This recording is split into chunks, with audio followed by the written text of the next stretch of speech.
Hey there, garden enthusiasts! You know, they say grapes are nature's candy, and frankly, I agree. They're delicious, they're juicy, and they make wine. What could be better? Today, we're diving headfirst into the wonderful world of grapes. We're talking about the top 5 types you can grow right in your backyard, from the sweet and simple to the kind that make you sound fancy at dinner parties. We'll cover everything from planting to pruning to bragging rights. So grab a glass of your favorite vintage or maybe just some juice boxes for the kids, and let's get started. First up, we've got the Concord grape. Now, if you've ever had grape jelly or jam, chances are you've met our friend the Concord. These guys are the classic purple powerhouses of the grape world, known for their intensely sweet flavor and that unmistakable aroma that just screams childhood memories. But these grapes are more than just a nostalgic treat. Oh no, my friends, Concords are tough cookies. They're like the Clint Eastwoods of the grapevine, hardy, resistant to diseases, and they're not afraid of a little frost. So, how do you make these bad boys thrive? Well, first off, you're going to need a sunny spot in your garden. Concords love to soak up those rays, give them some well-drained soil, and don't be shy about giving them a good drink of water now and then. And the best part? Concords are like that friend who always brings a casserole to the party. They're incredibly productive. You'll be swimming in grapes come harvest time. Speaking of harvest time, once you've got your buckets full of these juicy gems, the possibilities are endless. You can whip up some homemade jam that'll make your taste buds sing, bake a pie that'll have the neighbors begging for seconds, or even try your hand at making some sweet, sweet Concord wine. Just be sure to invite me over for a taste test. Next up, we have the reigning champion of snacking grapes, the Thompson Seedless. These green goddesses are the ones you find piled high in grocery stores, just begging to be tossed into lunchboxes or devoured by the handful. And let's be honest, who hasn't popped a few or 20 of these while wandering through the produce aisle? Don't worry, your secret's safe with me. Now, the beauty of Thompson Seedless grapes isn't just their sweet, juicy flavor, and the fact that they're, well, seedless, it's their versatility.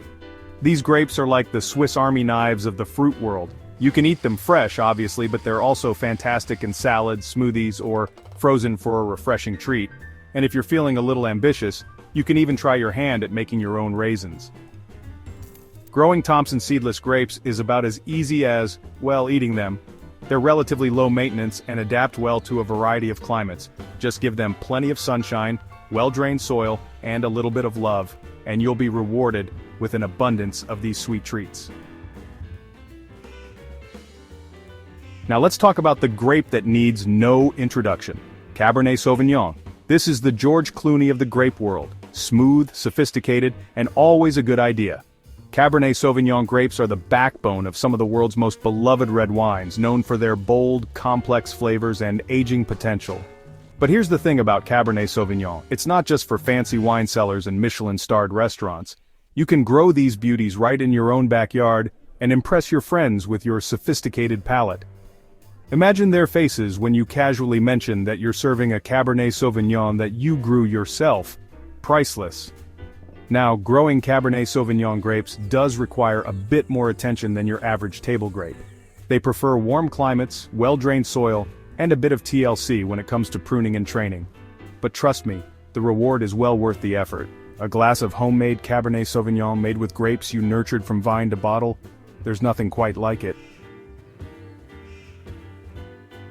Next we have the Pinot Noir grape, the James Dean of the vineyard.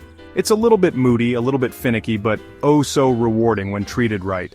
Pinot Noir grapes are known for producing elegant, complex red wines with delicate aromas and flavors of red fruit, spice, and sometimes even a hint of earthiness.